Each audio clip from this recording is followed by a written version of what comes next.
I just bought my childhood house. Final Chapter. Like the title says, this will be my last update. There's nothing left to say besides what I'm writing here. I've done all I can. I got an old camping backpack out of my dad's things, took his crank flashlight, a measuring tape, energy bars, water, and rope, Christmas lights, and stuffed it all in there with the Geiger counter, and planned as if I wasn't coming back. I didn't know. I just don't know. I wrote my buddy a text, but he never responded. Maybe he's mad at me for involving him. I know I would be if I were him. I'm glad he's the only one I have to be guilty about. Imagine if I'd taken up some of the offers to come and help me out.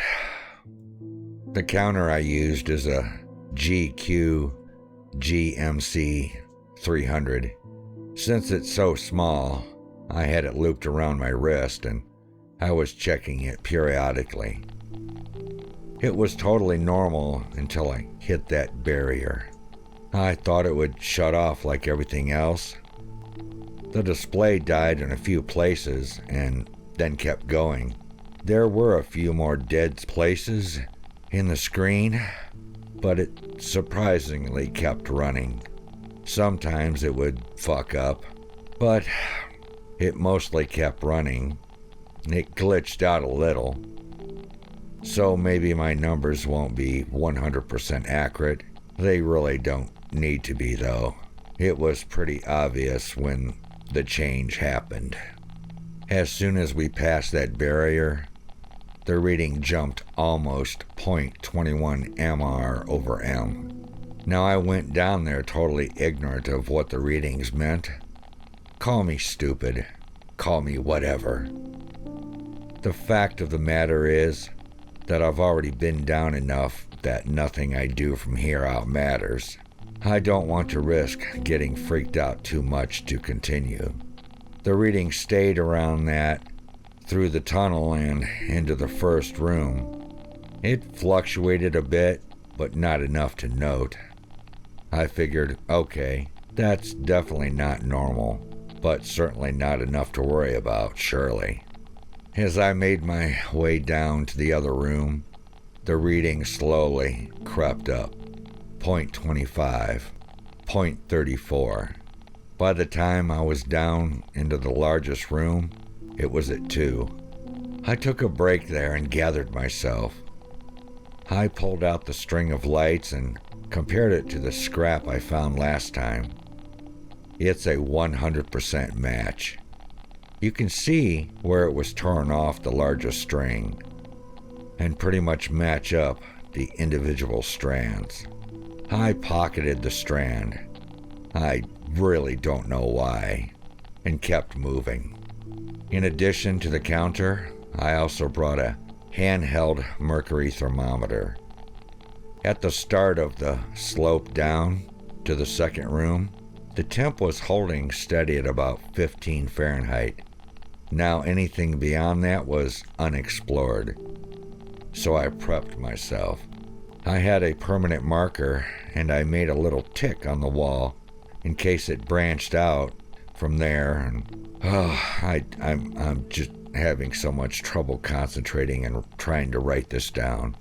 I made a tick just in case it branched out, just in case I got lost or something. While I was doing that, I noticed a little imperfection in the wall, a little gouge mark. Now, of course, that's not normally anything amazing, but in this case, the walls were perfectly smooth. No cracks or anything.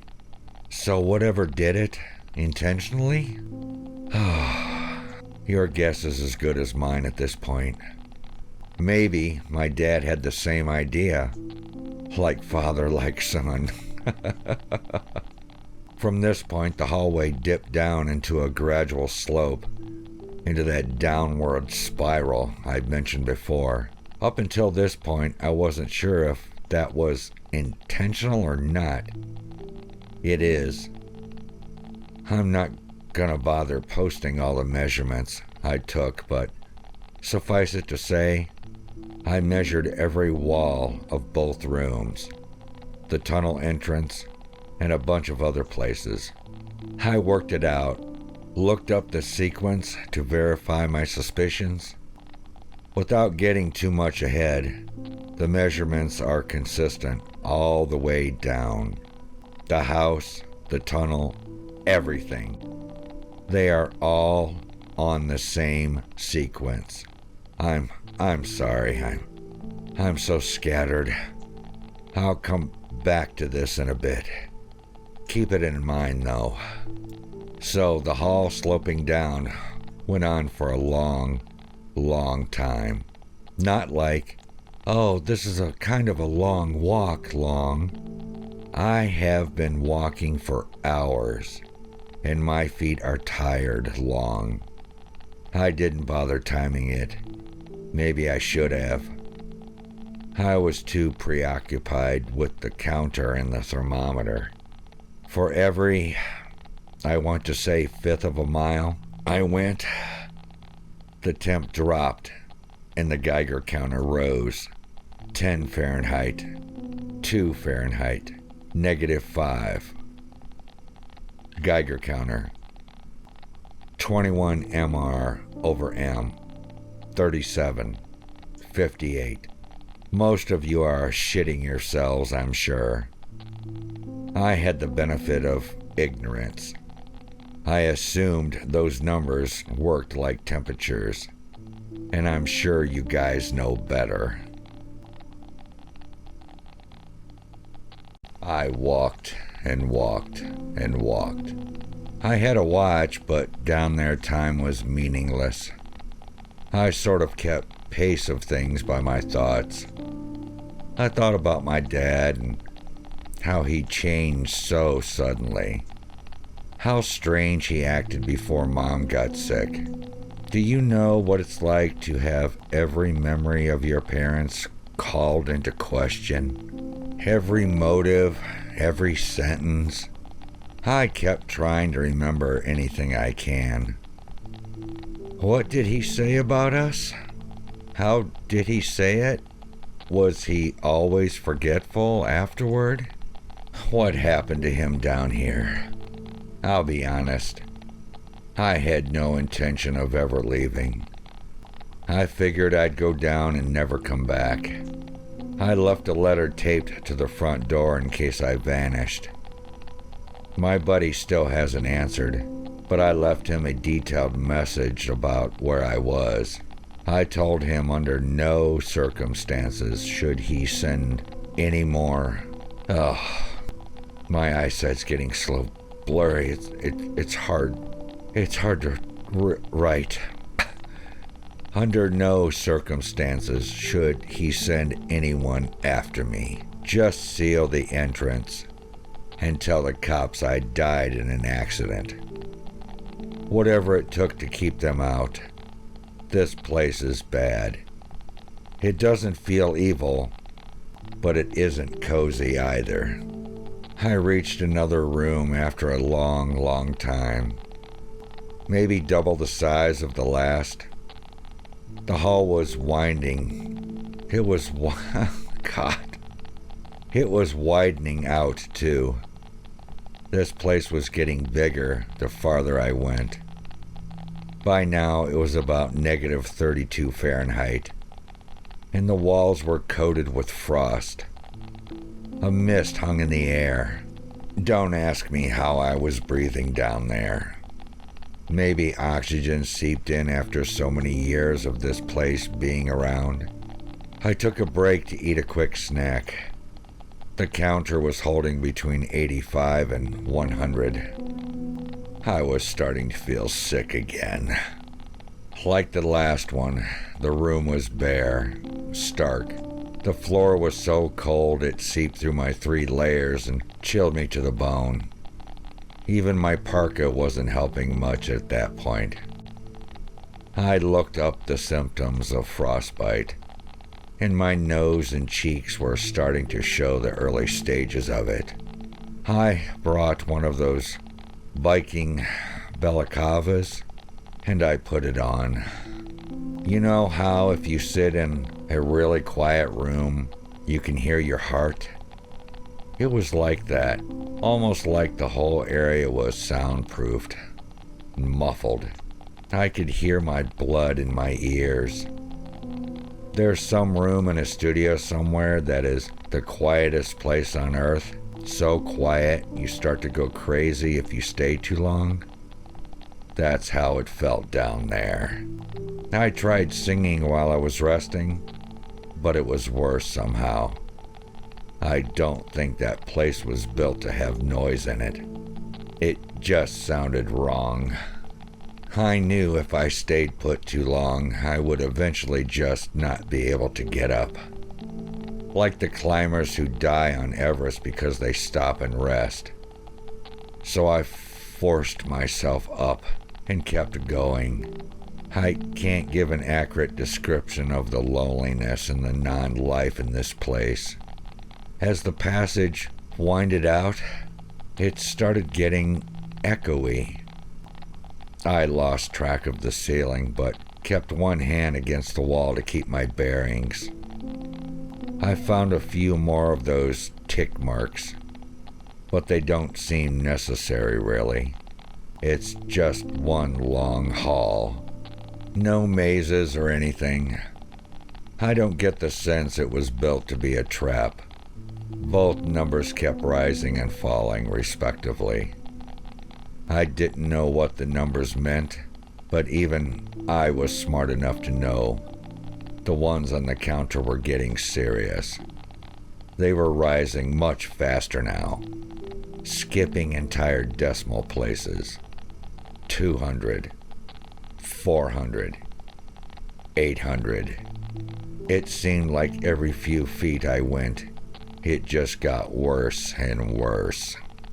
The process of going, finding a new room, and passing through it repeated I don't know how many times. I'm so stupid.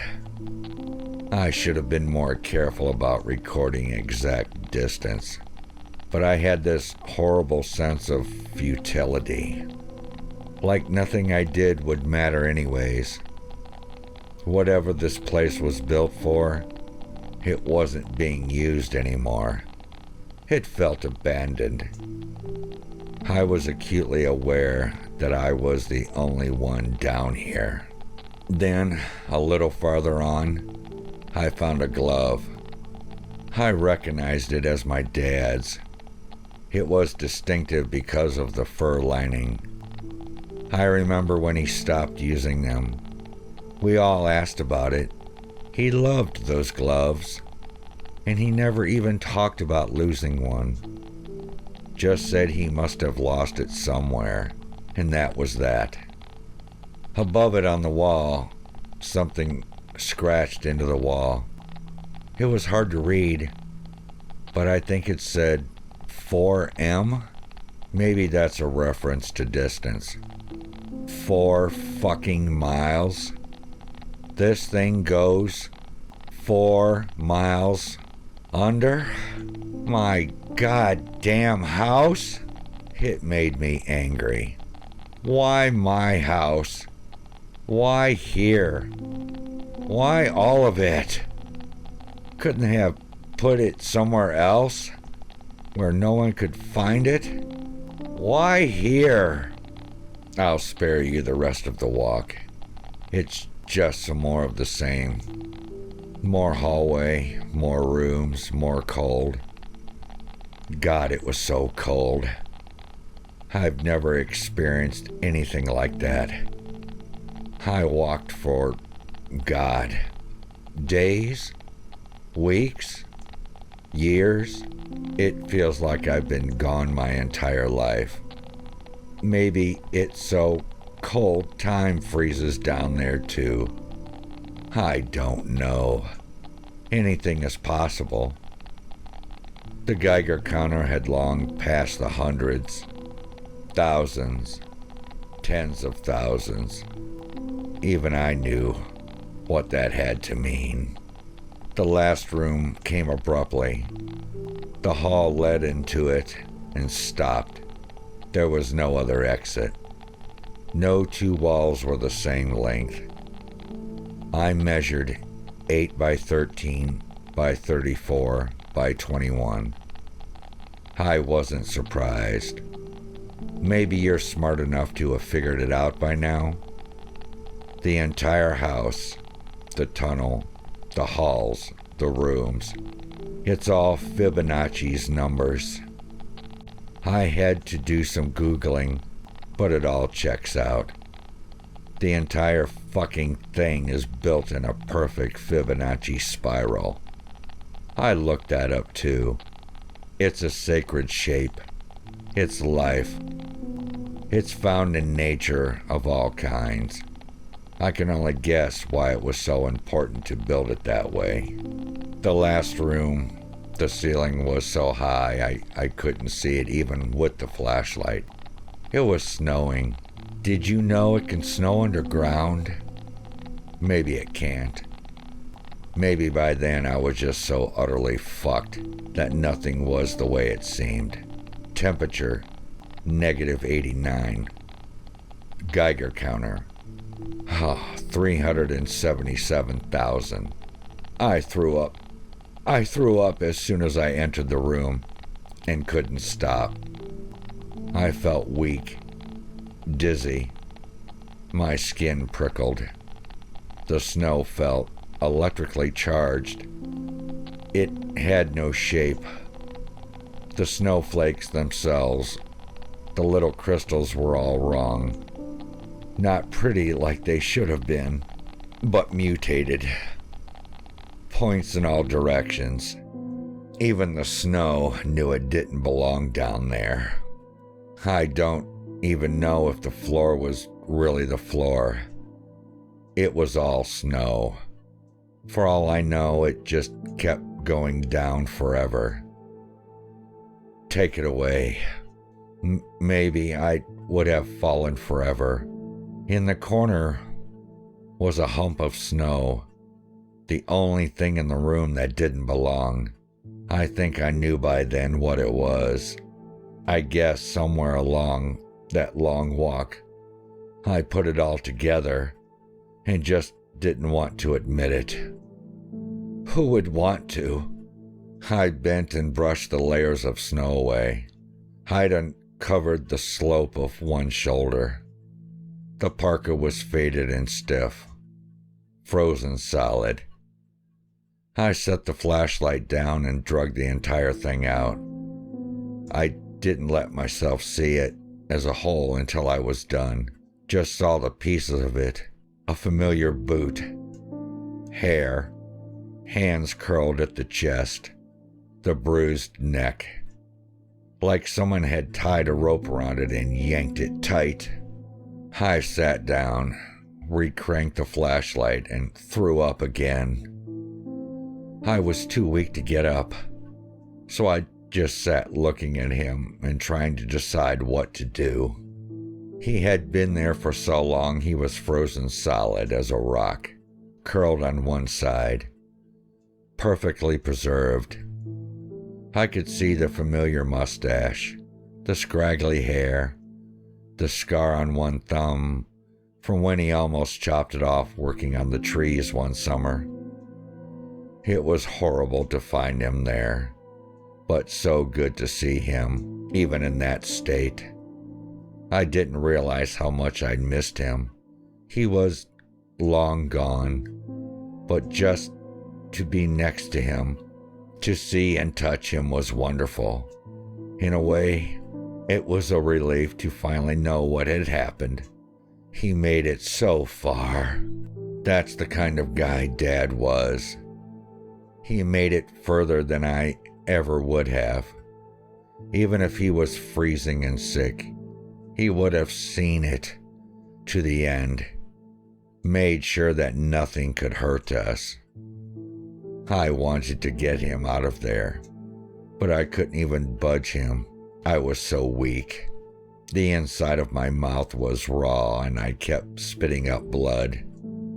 So I just sat there with him and thought about the good times we had while I was growing up.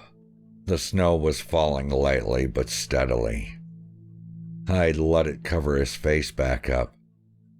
I stayed as long as I could, but I knew if I waited too long I'd never get back up, and I'd end up the same way. I left the flashlight cranked until the spring was too stiff to move anymore, so he didn't have to be in the dark, and I walked out in the pitch black. I had to go slow. I was so weak. My legs didn't want to work, and I'd lost all sense of balance. I must have been in shock because I remember almost none of the trip. It was all in absolute darkness, and it was impossible to know when I was lucid. I don't remember climbing the ladder back to the attic and almost passing out. God only knows how I managed to do it, but I did. I took off all of my gear and dropped everything back down inside. I didn't think it was a good idea to bring it back up to the surface. I have neighbors after all. I took a long bath. A lot of my skin is blistered like a sunburn, but it felt wonderful. While I was in there, I called and left my buddy one more message, letting him know that he needed to go to the hospital as soon as possible and tell them he was exposed to radiation. I don't know if they can help him or not, but he shouldn't have to be... I'm so sorry, but he shouldn't have been exposed to the radiation too much. I'd love to wait to talk to him in person, but I don't think I have the luxury of time anymore. There's an open sore near the bottom of my gum line that I think is going into the bone. Any air on it is excruciating. So talking is kind of hard. The other call I made after I got out was to the previous owner. She sounded surprised to hear from me, and I told her I just needed to ask a quick question, and she was very nice about answering it. She said Dad came by when they listed the house, asked about the price, but never called her back. She figured that's why I bought the house, some kind of gift to him. I asked, was she sure? And she said, of course. She even got his full name. He gave her the entire thing, even though I remember his middle name of being somewhat of a hot topic with him. Growing up, due to its family history, he wasn't fond of his father, who also had that name. She said Dad and I looked a lot alike, and that he looked great for his age. I thanked her and hung up. It all makes sense to me now. Hindsight is 20/20 after all.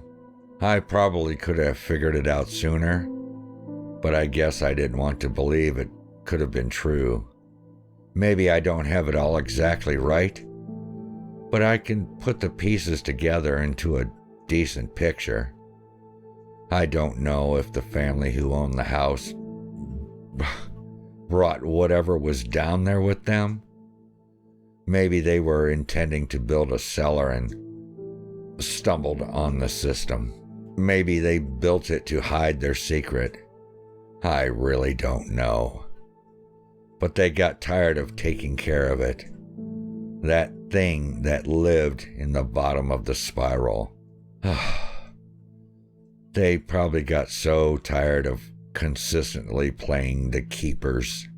They died out, and the house was passed on to my parents. I guess we sort of inherited the responsibility. But of course, how would we have known? Dad probably went down thinking he'd come up with a really great story to tell. He took the lights with him, maybe because he didn't want to turn around once he got in there. Maybe he wouldn't have died as quickly if he had left them behind. I don't know.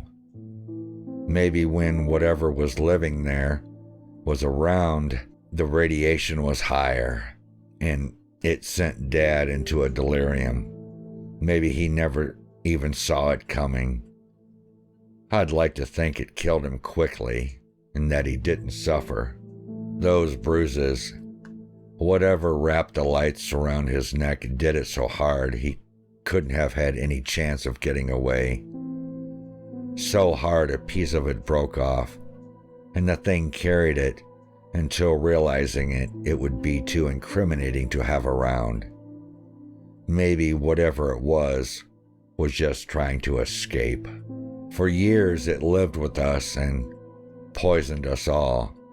It gave my mom cancer, and it waited for her to die so it could slip away. It was smart enough to know that we'd come looking for it if it just up and disappeared. Whatever it is, a shapeshifter, a monster, I really don't care. It's out there, wearing my dad's appearance like a second skin. Maybe it's gone far away now that it knows the house is back in the family. It doesn't want to be sent back down. It has what it wants. It has what it wants. It's free. I'm leaving a letter for my brother, instructing him to sell the house as soon as possible. I'm leaving it and everything else to him. I'm not going to tell them anything. I'll say I got tired of living and went somewhere quiet to die. I'll say they'll never find my body. I'll sign the letter, make sure they know it's me. I don't want them searching too hard. I'm bringing a blanket, my favorite pillow, and some water. I doubt very much it will take long, but I don't want to die thirsty. I'm also bringing a small thing of epoxy to seal the entrance shut behind me.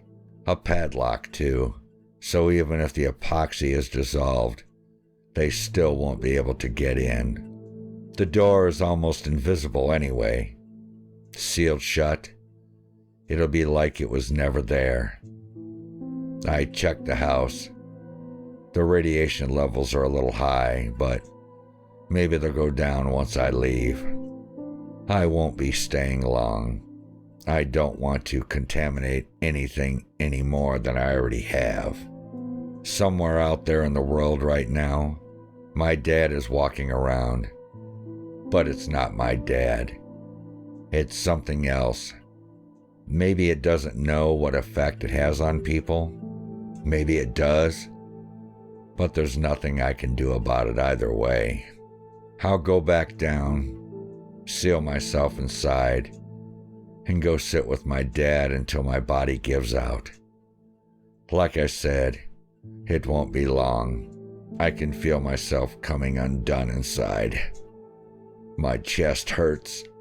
My lungs are all soupy. A couple of my teeth have fallen out too. Whatever cancer I have is spreading like fire. Hopefully, I'll die of the cold before it can kill me first. Please don't try to look for me.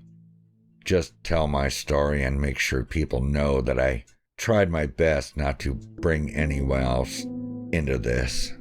Brian, I love you. Please forgive me for what I've done. If you ever see this, I really tried my best to be a good brother. Please get yourself checked out as soon as possible. It's not too late for you. Mom, I love you. I don't know why any of this happened to us. I wish I could take it all back and never find that door. I wish I could go back and do everything again. I got the answers. That's all I could do. I did my best. When I see you, I hope you won't hate me for what I did to us. Dad, I'll see you soon. I'm coming to meet you. I'll make sure you're not alone anymore. I love you all. I'm so sorry.